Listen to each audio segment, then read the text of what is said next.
나의 동역자 디모데와 나의 친척 누기오와 야손과 소시바더가 너희에게 문안하느니라.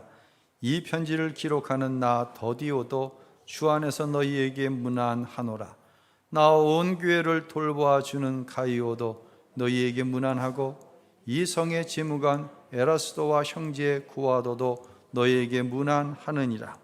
나의 복음과 예수 그리스도를 전파함은 영세전부터 감추어졌다가 이제는 나타내신 바 되었으며 영원하신 하나님의 명을 따라 선지자들의 글로 말미암아 모든 민족이 믿어 순종하게 하시려고 알게 하신 바 그 신비의 계시를 따라 된 것이니 이 복음으로 너희를 능히 견고하게 하실 지혜로우신 하나님께 예수 그리스도로 말미암아 영광이 세생 무궁하도록 있을지어다. 아멘.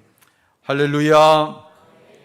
2020년 10월 11일 처음 시작된 로마서 강해가 2023년 7월 23일로 오늘로 이제 마쳐지게 됩니다. 짧지 않은 시간 한 장도 빼놓지 않고 68회의 설교를 거쳐 오늘 로마서가 이제 마무리가 됩니다. 설교자 자신도 교회란 무엇인가에 대한 생각이 깊어지는 시간이었고, 오신교회가 오직 예수, 오직 복음으로 리모델링 될 수 있는 기회가 되었으면 좋겠다라고 하는 바람으로 시작했고 끝을 향해 여러분과 함께 달려왔습니다. 아픔도 있었을 거예요. 어떤 교인 한 분이 목사님 주일날 꼭 야단 맞으러 오는 것 같아요. 웃으면서 저한테. 제가 그 마음을 이해해요. 왜냐하면 내가 생각하고 있던 교회와 다른 말씀이 로마서에 나오는 거예요. 나는 신앙이 이런 것이다, 신앙생활이란 이런 것이다 라고 생각했는데 로마서를 통해 주시는 신앙이 내가 생각했던 것과 다른 거예요.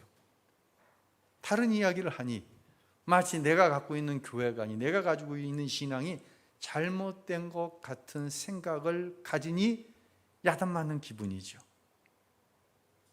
항상 죄송했고, 그러나 여러분 모두가 참아주셔서 이 말씀을 전할 수 있었고, 마치 어느 집 아이가 오래간만에 봤더니 웃자라 했잖아요.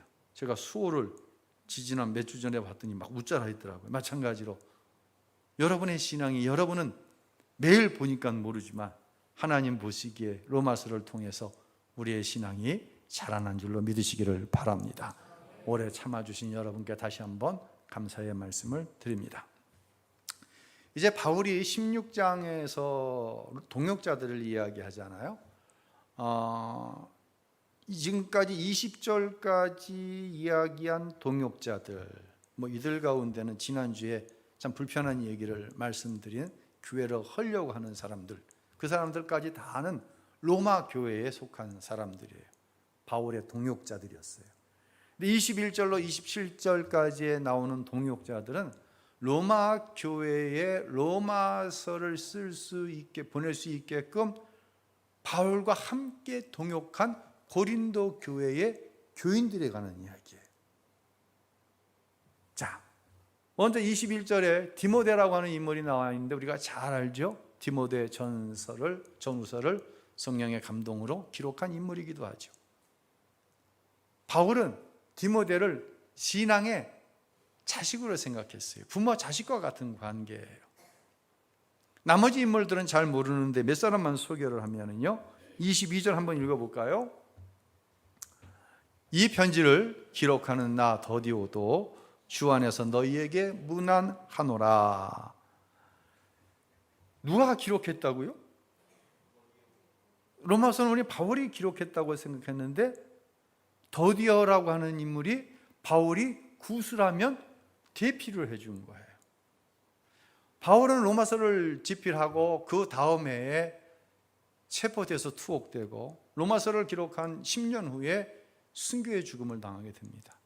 바울은 많은 부분에 있어서 쇠력해져 있었어요. 기력이 쇠해져 있었어요.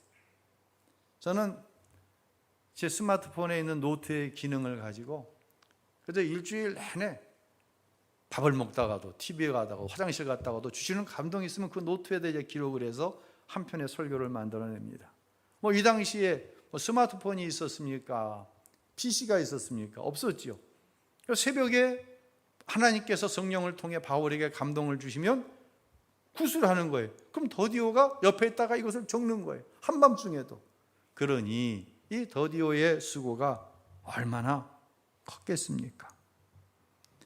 또한 가이오라고 하는 인물이 나오는데요. 가이오는 자기 집을 바울 사도에게 제공해주고 사도 바울에게 식사를 제공해주고 사도 바울이 로마서를 기록하는 동안 모든 것을 제공해 주었던 인물이 바로 가이오라고 하는 인물입니다.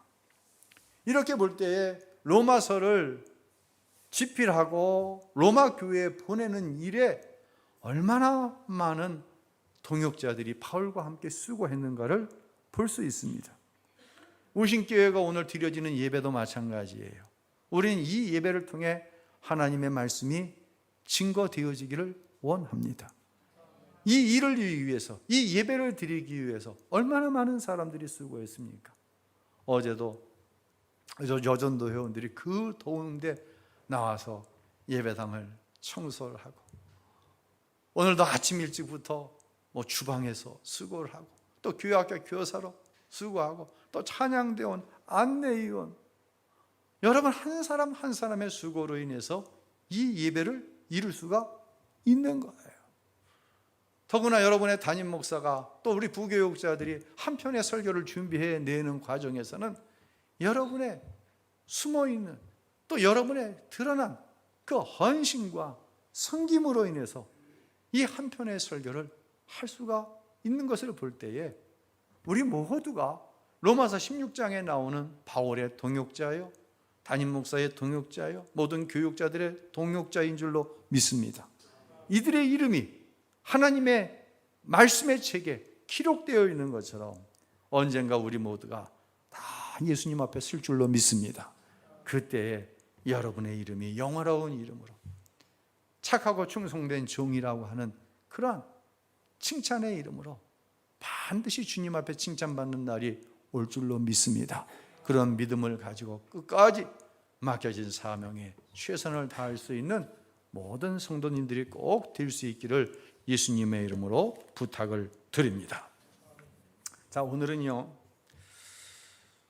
로마서 전체를 결론 지을 뿐만 아니라 우리가 가장 잘 알고 있고 가장 많이 쓰는 단어가 있어요. 예수, 복음.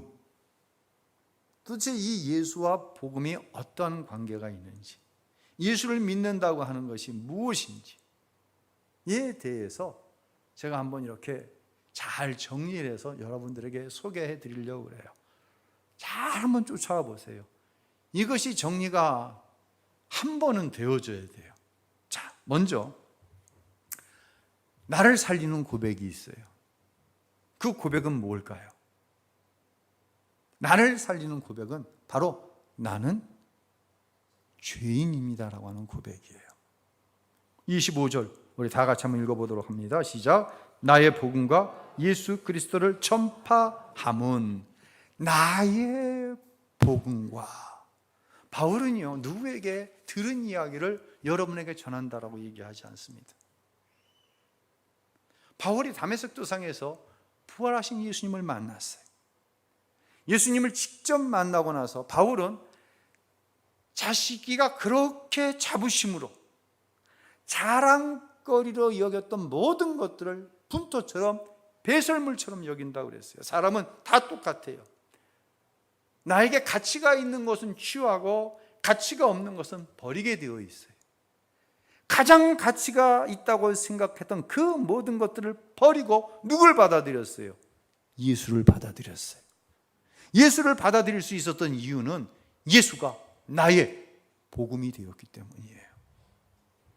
남이 들은 복음을 전하는 게 아니라 내가 만난 예수가 내 인생에 있어서 가장 큰 기쁨의 소식, 가장 좋은 굿뉴스가 되어졌기 때문에 그 예수로 인해서 지금부터 바울은 박해를 당하기 시작하는 거예요.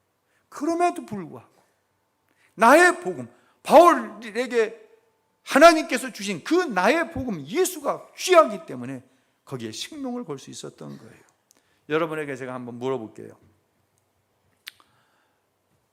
로마서를 통해 이제 바울이 전한 복음을 여러분께 긴 시간 말씀을 드렸습니다. 그러면 예수가, 바울이 전한 예수를 여러분은 여러분 삶의 가장 기쁜 기쁨의 소식, 세상의 어떤 것과도 바꿀 수 없는 좋은 소식으로, 즉 나의 복음으로 받으셨습니까? 너무너무 중요한 질문이에요.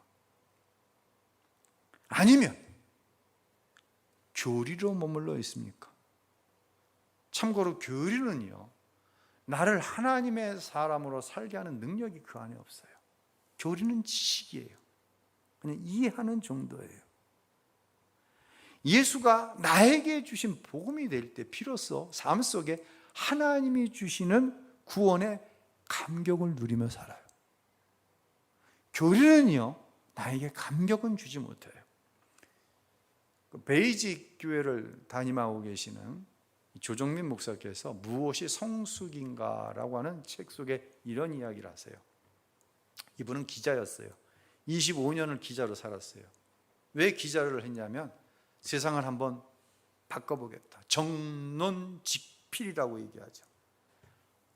있는 그대로 세상에 전해가지고, 세상에 알려가지고 죄가, 악이 없는 세상을 만들어 보겠다. 실력 있는 기자였어요. 그런데 그가 25년 기자 생활 결론은 뭐냐? 바르게 알리는 것, 올바로 알리는 것 같다 세상을 바꿀 수 없다는 생각을 가졌어요. 이쯤에 정치권에서 정치를 좀 한번 해봐라라는 제안이 들어왔는데, 기자를 하는 동안 정치 권력, 이것을 가지고 세상을 바꾼다?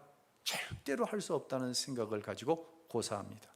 그리고 최종적인 결론은 뭐냐? 이분이 교회를 다니면서 신앙생활을 했는데 세상을 바꾸는 힘은 오직 복음에 있다 라는 생각을 가지게 돼요.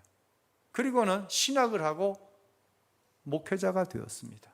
목회를 시작하면서 이제 교회 안을 평신도의 눈이 아니라 목회자의 눈을 가지고 교인들 안을 들여다보는 거예요. 그런데 너무 놀라운 거예요. 죄송합니다. 교인들이 너무 미성숙한 거예요. 미숙한 거예요. 어떻게 보면 자기가 상대했던 세상 사람들보다 더 미숙하더라는 거예요. 어른스럽지 못하더라는 거예요. 이기적이에요. 고집불통이에요. 탐욕스럽고 교만하기까지예요. 아니, 예수를 믿으면 나는 죽고 내 안에 예수가 산다고 하는데 도무지 그 안에 예수가 살아있는 것 같지 않아 너무너무 당황했다고 합니다. 여기서 이제 다시 한 가지 질문을 드리겠습니다. 여러분,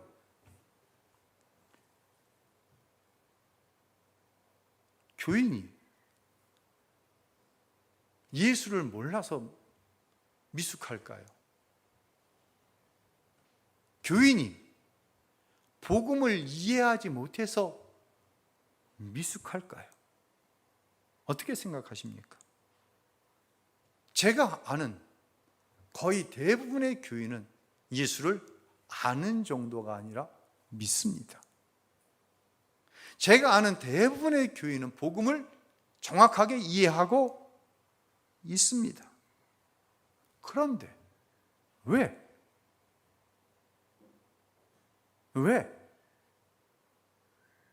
세상에서 많은 일을 하다가 목사가 된 사람의 눈으로 볼 때 교회 안에 있는 사람이 세상의 사람보다 더 미숙하다고 그의 책에서 표현을 하고 있을까요? 왜 그럴까요? 여러분은 왜 그렇다고 생각하십니까? 그 이유는 자기 죄를 보지 못하기 때문입니다. 너무너무 중요한 말씀을 드리는 거예요. 우리 요한일서 1장 5절, 7절로 8절 한번 읽어보도록 하겠습니다. 곧 하나님은 빛이시니 하나님 안에는 어둠이 전혀 없습니다. 그러나 하나님께서 빛 가운데 계신 것처럼 우리가 빛 가운데 행하면 우리에게는 서로 사귐이 있고 하나님의 아들 예수의 피가 우리를 모든 죄에서 깨끗하게 해 주십니다. 만일 우리가 죄 없다고 말한다면 우리는 자신을 속이는 것이며 진리가 우리 안에 없습니다. 저와 여러분은 하나님의 자녀예요. 그대로 둬보세요. 여러분 믿으시기를 바랍니다. 자녀와 부모는 항상 사귐이 있는 존재예요. 이 사귐 안에서 행복을 경험해요. 그런데 이 행복을 경험하지 못하는 거예요. 이게 미숙함이에요. 자, 넘어가도 돼요?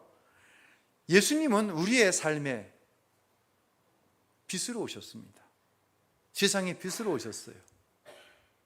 저와 여러분의, 죄송합니다, 이제 결론을 향해 나아가면서 조금씩 바뀌어질 거예요. 좀 제가 사용하는 단어가 여러분을 충분히 기분 나쁘게 할 수 있어요. 우리가 내 안에 숨기고 있는 게 있어요. 그게 죄예요.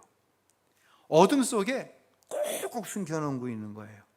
밝은 가운데 내놓으면은 창피당하니까 사람들이 생각하는 나라고 하는 존재 자체가 무너져 버리니까 어둠 속에 숨기고 있어요. 그런데 빛으로 오신 예수님이 내 안에 오셨어요. 내 안을 어떻게 돼요? 빛으로 밝히시는 거예요. 숨겨져 있던 뭐가 드러날 수밖에 없어요?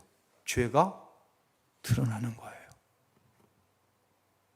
여러분, 감춰진 죄로 인해서 당연히 하나님 아버지와 친밀한 관계 교제를 맺으면서 살아야 되는데 그러질 못했어요. 그런데 내 죄가 빛이신 예수님에서 드러남으로 인하여서 어떤 고백이 빛으로 오신 예수님을 만난 성도의 입에서 공통적으로 나오냐면 어떤 고백이 나옵니까? 나는 누구입니다? 죄인입니다라는 고백이 나오는 거예요. 나는 죄인입니다. 이것을 가리켜서 우리는 회개했다고 얘기하는 거예요. 나는 죄인입니다라고 고백하는 순간, 회개가 이루어지는 순간 거듭나는 중생의 은혜가 저와 여러분에게 주어지는 거예요. 하나님의 자녀가 되어지는 거예요. 19절 우리 함께 있습니다. 만일 우리가 우리의 죄를 자백하면 하나님은 신실하고 의로우신 분이시므로 우리 죄를 용서하시고 모든 불의에서 우리를 깨끗하게 해주실 것입니다. 아멘. 우리의 죄를 빗대신 예수님께서 어둠 가운데 묻어놓았던 이 죄를 밝히 조명하실 때 그 죄가 드러나게 되고 그 죄를 인격적으로 나는 죄인입니다 고백할 때 하나님께서는 모든 불의에서 우리 죄를 용서하시고 우리를 깨끗게 해주시는 거예요. 할렐루야.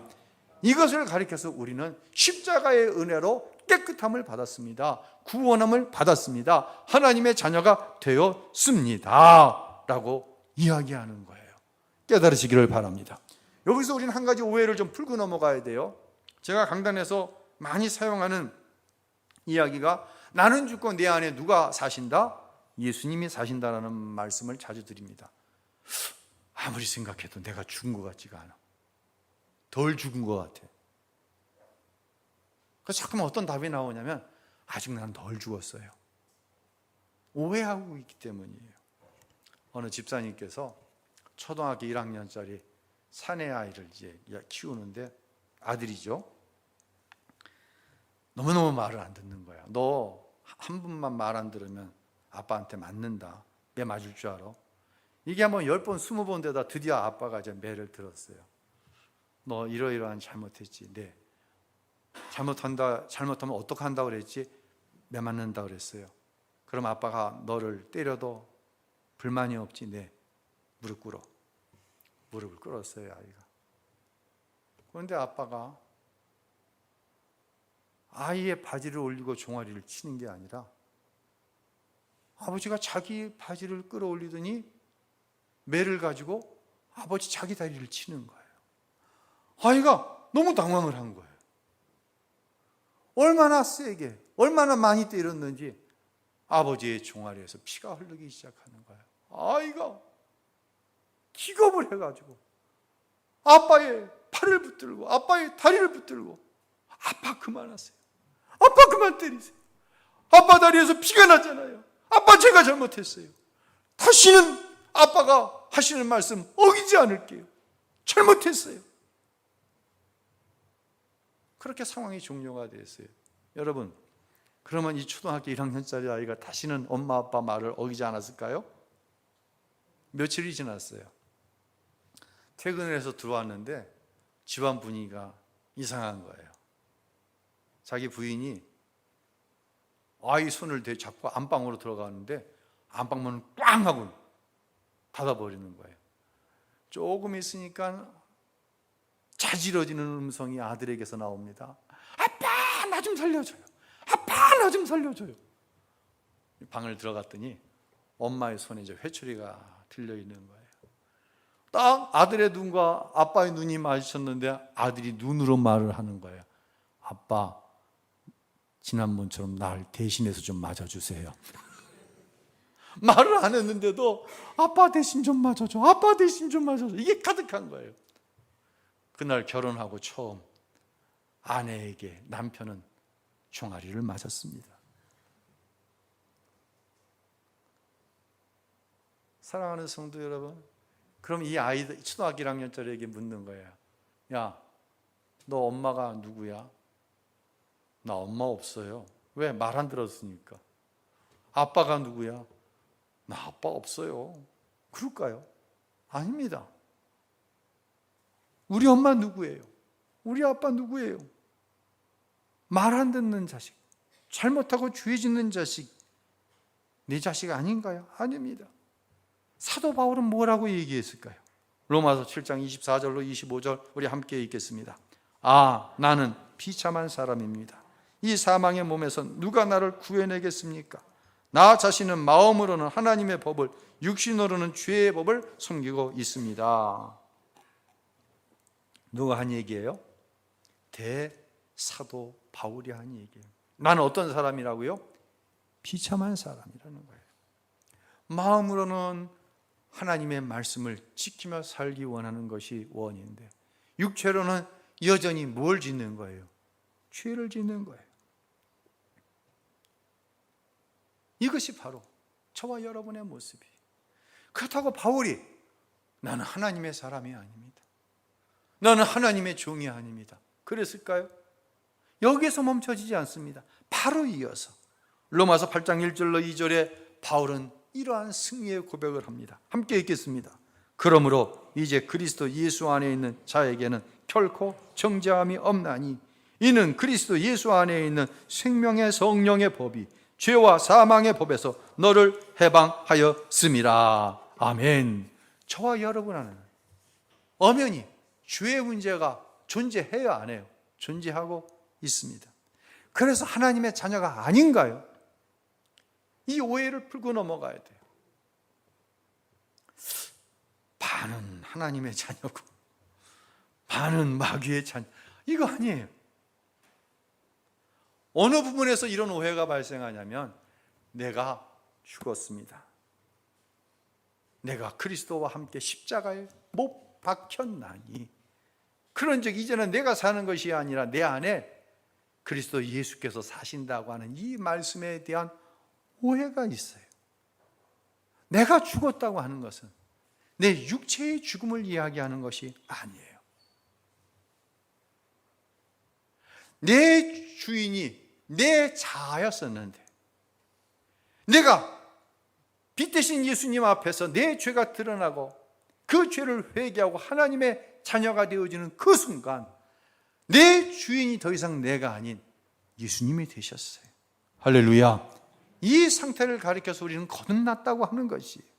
하지만 여전히 내 안에는 예수 믿기 전에 그 부정적인 기질, 혈기, 음란한 마음, 욕심, 이기심이 여전히 있는 거예요. 이것으로 인해서 우리는 성숙하지 못한 미숙함을 보이는 것이, 그렇다고 해도 우리는 하나님의 자녀가 맞는 것이에요. 할렐루야. 십자가에서 예수님을 만나야 나의 복음이 됩니다. 6.25 전쟁 때 실제로 있었던 일이에요. 하루는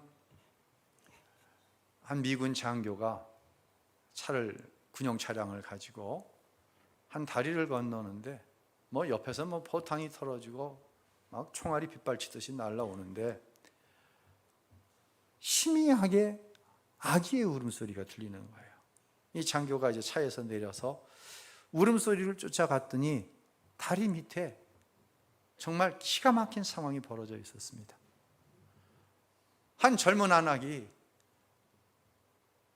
아이를 자기의 옷으로 둘둘 말아가지고는, 엄마는 옷을 다 벗은 상태에서 이 아이를 끌어안고 있는 거예요.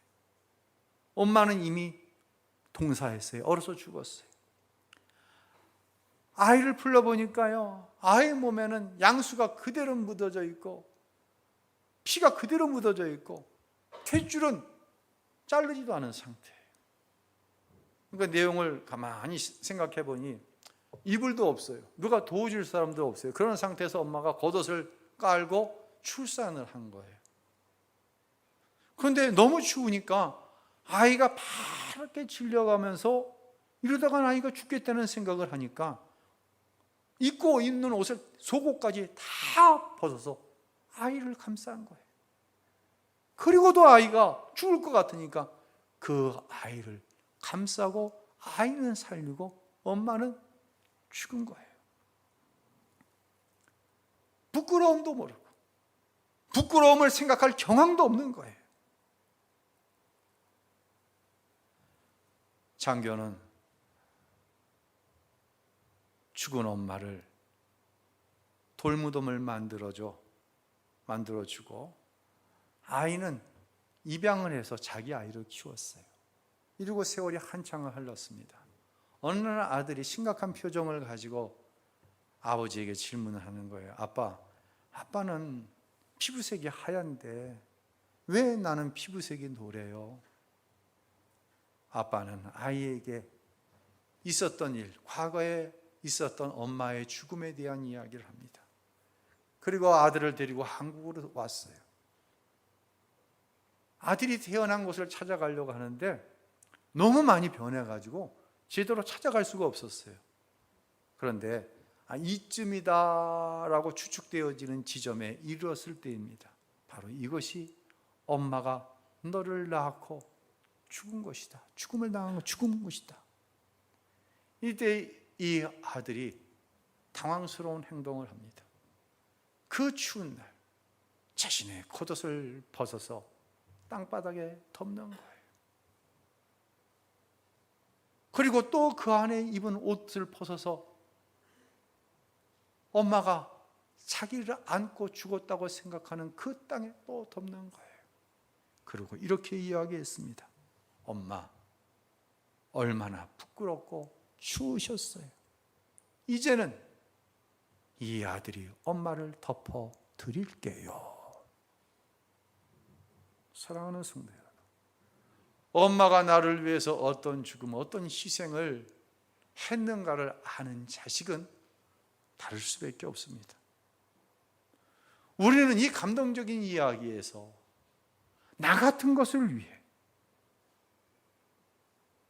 십자가에서 벗겨진 채 온갖 수치와 멸시와 모멸을 참으시고 나 같은 것을 위해서 죽으신 예수님을 만날 수 있어요. 여러분, 여기서 우리는 그런 얘기를 합니다. 예수님께서 나 같은 것을 위해서, 나 같은 죄인을 위해서 대신 죽으셨습니다. 여기서 나 같은 것, 나 같은 죄인이라는 말은 누구만 할 수 있습니까? 이건 상투적인 얘기가 아니에요. 강단에서 늘 목사님이 나 같은 것을 위해서 예수님이 죽으셨습니다. 교리적으로 아는 것에는요, 나의 복음의 역사가 안 나타나요. 예수님이 빛으로 오셔서 내 어둠 가운데 숨겨져 있는 죄가 그대로 드러났는데 이 죄의 문제를 바라볼 때 나는 멸망할 수밖에 없는 거예요. 근데 예수님께서 말씀하시는 거예요. 내가 그 죄를 위해서 십자가에 죽었다. 창피하지, 자존심 상하지, 네 죄가 드러나니 네가 당해야 될 모멸과 멸시천대를 내가 십자가에서 대신 다 담당했다.